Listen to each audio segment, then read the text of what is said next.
रस फुटता उधळलाली भूपाळी रामपारी दिशादाही उजळल्या आल गोकुळ आपुल्या दारी निर्भेळ आणि सकस चवीच गोकुळ लई भारी गोकुळ दूध संघाची दर्जेदार दुग्ध उत्पादने गोकुळ दूध, दही, तूप, दूध powder, cooking butter, table butter, paneer, इलायची श्रीखंड, आंबा श्रीखंड, फ्रूट श्रीखंड, ताक आणि लस्सी. गोकुळ दूध आणि दर्जेदार दुग्ध उत्पादने. चव आहे कोल्हापुरी. गोकुळ लई भारी. कायम आपल्या वादग्रस्त विधानांमुळे चर्चेत असलेले शिवप्रतिष्ठान संघटनेचे प्रमुख संभाजी भिडे यांनी पुन्हा एकदा वादग्रस्त विधान केलंय. मंत्रालयात मुख्यमंत्र्यांच्या भेटीसाठी आल्यानंतर त्यांच्याशी एका महिला पत्रकारानं संवाद साधण्याचा प्रयत्न केला. त्यानंतर कुंकू लाव तरच मी तुझ्याशी बोलेन अशा शब्दात भिडे यांनी बोलण्यास नकार दिला. संभाजी भिडे आपल्यासोबत आहेत. गुरुजी, तुम्ही आज या ठिकाणी मंत्रालयात आलेला होता, कुणाची भेट घेतली? मग तुझ्याशी बोलेन. आमची अशी भावना आहे की प्रत्येक स्त्री हे भारतमातेचं रूप आहे. भारतमाता विधवा नाही आहे. ते कुंकुलाव मग तुझ्याशी बोल, कुंकुलाव मग तुझ्याशी बोल, कुंकुलाव मग तुझ्याशी बोल. पण हा एका महिलेचा अपमान असल्याची चर्चा सुरू झाली. या प्रकरणी तीव्र प्रतिक्रिया उमटू लागल्या. त्याबाबत कोकणातील महिलांना काय वाटतंय पाहूया. सर्वप्रथम मला सांगायचंय की भिडेंनी ज्या पद्धतीने तिला प्रश्न केला त्या महिला पत्रकारिला, हे तिच्या प्रश्नाचं उत्तर कदाचित त्यांना देता येत नसेल किंवा ती आपल्यापेक्षा कुठेतरी अजून हुशार आहे आणि तिची उत्तर आपण कशी देऊ हे त्यांना वाटलं असेल.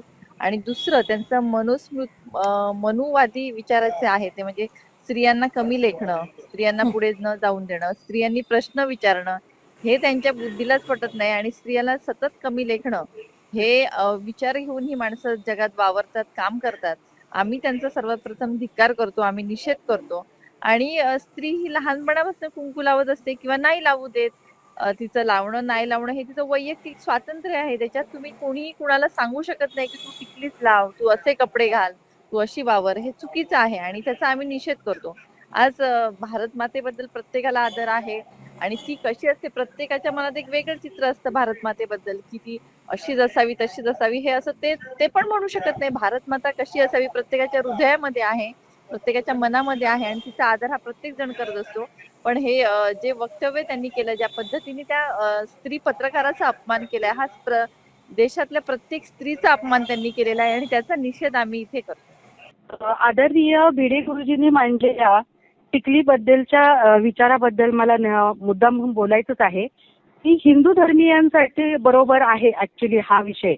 कारण टिकली हा विषय हिंदू धर्माशी जोडलेला आहे, परंतु इतर धर्मांची स्वतःची पण एक संस्कृती आहे व टिकली लावावे असे कुठेही बंधन नाही आहे. त्यामध्ये त्यांचे जे धार्मिक जे सेंटिमेंट्स आहेत, भारत देशात सर्व धर्म समभाव या पद्धतीचा देश असल्याने एकाच धर्माची संस्कृती आणि इतर धर्मावरती लादणे पूर्णपणे चुकीचं आहे असं मला वाटतं. काल परवा हल्ली झालेले मुख्यमंत्री आणि आत्ताचे सध्याचे उपमुख्यमंत्री सन्माननीय फडणवीस साहेब यांच्या भेटी दरम्यान त्यांनी हा जर विषय जर मांडला असता, त्यांनी जर हा विषय जर उपमुख्यमंत्र्यांना जर हा विषय जर मांडला असता तर या संदर्भात त्यांनी आपले विचार जर उपमुख्यमंत्र्यांना सांगितले असते की त्यांचे टिकलीबद्दलचे जे विचार आहेत पुन्हा जर त्यांनी मांडले असते आणि त्यांच्या पत्नीकडून जर ही सुरुवात झाली असती तर एक चांगलं उदाहरण महाराष्ट्राला बघायला मिळालं असतं असं मला वाटतं. कारण सन्माननीय सौभाग्यवती अमृताताई फडणवीस अनेक कार्यक्रमांमध्ये टिकलीशिवाय राहिलेल्या आहेत आणि वेस्टर्न आउटफिट वरती टिकली लावणं न लावणं तो हा एक त्यांच्या विचारांचा विषय आहे नक्कीच. पण मला वाटतं कुठेतरी याचं राजकारण करू नये आणि राजकारण म्हणून तुम्ही काही विषय मुद्दे धर्माविषयी बोलणं हे पूर्णपणे चुकीचं आहे. तर मला असं वाटतं की जे टीव्ही शोज होतात तिथे अशा बऱ्याच कार्यक्रमांमध्ये आम्ही अमृता फडणवीसांना आपण बघितलेला आहे. मी तुम्हाला एक फोटोग्राफ सुद्धा शेअर करतेय, तो फोटोग्राफ तुम्ही मुद्दाम बघावा असं मला वाटतं. त्यामुळे सन्माननीय भिडे गुरुजींना माझी नम्र विनंती आहे की आपण एक पत्रक जाहीर करून सर्व मंत्री महोदयांना म्हणजेच लोकप्रतिनिधींना देऊन त्यांच्या परिवाराकडून ही सुरुवात करावी असं मला वाटतं. मी या विधानाकडे पाहताना स्पष्टपणे असं पाहिजे की ठीक आहे, भिडे सरा ज्या प्रकारे बोलले तो प्रकार कदाचित किंवा ती वेळ चुकीची असू शकेल, परंतु त्यांच्या मताशी मात्र मी सहमत आहे. कारण मी सुद्धा एक भारतीय स्त्री आहे, महाराष्ट्रीयन आहे आणि आपल्या संस्कृतीमध्ये टिकलीला प्राधान्य दिलं जातं. तसंच भिडे सर असं म्हणाले की मी तुझ्याकडे भारत मातेच्या रूपात पाहतोय आणि भारत माता ही विधवा नाहीये. याचाच अर्थ त्यांनी मातेच्या रूपाने तिच्याकडनं ती अपेक्षा केलेली आहे. त्यामुळे मला असंच म्हणायचं स्पष्टपणे की जर मुस्लिम समाज बुरखा कंपल्सरी करत असेल किंवा बुरख्याचा पुरस्कार करत असेल आणि त्यांच्यात ते मानबिंदू मानला जात असेल तर आपल्या संस्कृतीने सुद्धा टिकलीचा पुरस्कार केला पाहिजे. मुळात आता असं कसं होतं की बऱ्याचशा स्त्रिया म्हणजे कामाच्या गडबडीत असू देत किंवा आणखीन काही असू देत किंवा फॅशन म्हणून टिकली लावायचं नाकारतात. तर मुळात त्या टिकलीकडे टिकली का लावावी या दृष्टिकोनातून आधी पाहिलं पाहिजे. कारण टिकली हे आपल्या संस्कृतीचं जसं प्रतीक आहे तसं स्त्रियांच्या आरोग्याच्या दृष्टिकोनातून देखील त्या टिकलीला खूप महत्त्व आहे. त्यामुळे मी त्यांच्या मताशी सहमत आहे असंच मी म्हणेन. नमस्कार, मी मोहिनी मडगावकर, सावंतवाडी महिला अध्यक्ष. आज भिडे गुरुजींना जे ट्रोल केलं जातं आहे हे माझ्या मते पूर्णपणे चुकीचं आहे. कारण आजच्या स्त्रियांना पूर्णपणे स्वातंत्र्य हे आहेच, पण भिडे गुरुजींचं वय बघता ते आता 90 वर्षाचे आहेत आणि त्यांच्या पिढीत त्यांच्यावर हेच झालेलं होतं की आपली भारतीय संस्कृती म्हणजे ही टिकली लावणं, हातात बांगड्या घालणं हे सगळं आपलं भारतीय संस्कृतीचंच द्योतक आहे. पण त्यांनी एक आपली प्रतिक्रिया मांडलेली होती. त्यांचं कुठचं इंटेन्शन नव्हतं की त्या मुलीला दुखवावं. त्यांनी आपलं एक मत व्यक्त केलं होतं. पण ह्याच्यावरनं जे त्यांना ट्रोल केलं जातं त्यांचं काम एवढं मोठं आहे की त्याने अनेक व्यसनी मुलांना निर्व्यसनी बनवलेलं आहे. तसेच ते एक साधारण व्यक्तिमत्व नाही आहे.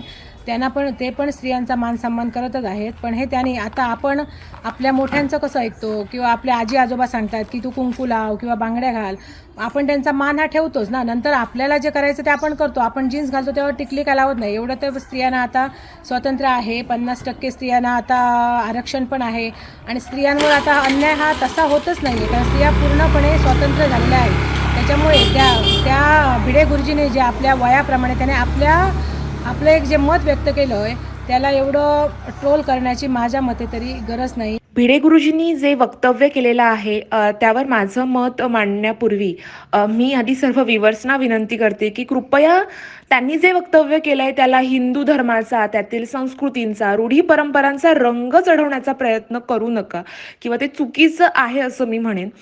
कारण आपल्या सगळ्यांनाच माहिती आहे की आपल्या संस्कृतीतील ज्या रूढी परंपरा आहेत, जे काही संस्कृतीत सांगितलेलं आहे ते जास्त महिला फॉलो करते. कारण तसे संस्कारच केले जातात महिलेवर की हे तुला फॉलो केलंच पाहिजे. मी असं नाही म्हणणार की पुरुष फॉलो नाही करत किंवा मी फेमिनिस्ट नाही, परंतु मी एक प्रकर्षाने सांगेन की मग तसं झालं तर आपल्या भारतीय संस्कृतीप्रमाणे पुरुषांना देखील टीका लावण्याची पद्धत होती. मग ते तरी कुठे आता फॉलो करतायत. मी त्यांच्यावर टीका नाही करत पुरुषांवर, पण एक जस्ट फॅक्ट मांडण्याचा प्रयत्न करते. आणि त्यांनी जे वक्तव्य केलं त्यावर माझं असं स्पष्ट म्हणणं आहे की एखाद्या महिलेने टिकली लावलेली असो किंवा नसो ह्यावरून तिचं कर्तृत्व नाही ठरत. अनेक अशा महिला इतिहासात होऊन गेल्यात ज्यांनी कधी टिकली लावली नाही पण त्यांचं कर्तृत्व अख्ख्या जगाने पाहिलंय. आजही आपण त्यांना मानतो. त्यामुळे ती महिला जी तुमच्या समोर आली ती टिकली लावून आली आहे का नाही यापेक्षाही ती एक महिला पत्रकार आहे. ती तुम्हाला प्रश्न विचारते तर तिच्या कर्तृत्वाचं कौतुक तुम्हाला असलं पाहिजे. आणि प्रश्न फक्त तिने टिकली लावली आहे का हा नाहीच आहे. मुळात टिकली हे महिलेच्या कर्तृत्वाचं मोजमाप नाही, हे मी एक महिला वकील म्हणून प्रकर्षाने सांगू इच्छिते. आणि त्यांनी जे वक्तव्य केलं की भारतमाता विधवा नाही वगैरे, मुळात भारतमाता कुमारी आहे की मॅरिड आहे पण कोणी बघितलंय? ती एक प्रतिकृती आहे.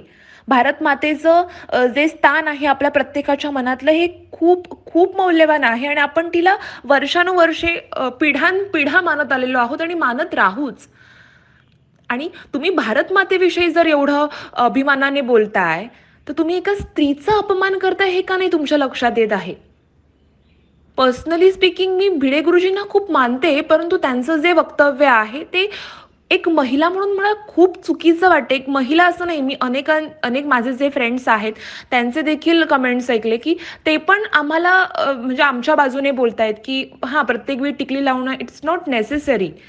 बिकॉज वर्कोहलिक असणं आणि संस्कृती पाळणं ह्या जरी सारख्या गोष्टी तुम्हाला वाटत असल्या तरी रेग्युलर लाईफमध्ये स्ट्रगल करत असताना वर्कसाठी ते किती हार्ड वर्किंग आहे हे आपल्याला नक्कीच समजेल. कारण तुमच्या घरी प्रत्येकाच्या घरी एक बहीण, एक आई, एक आजी सगळ्यांकडे आहे, सगळ्यांनी बघितलंय.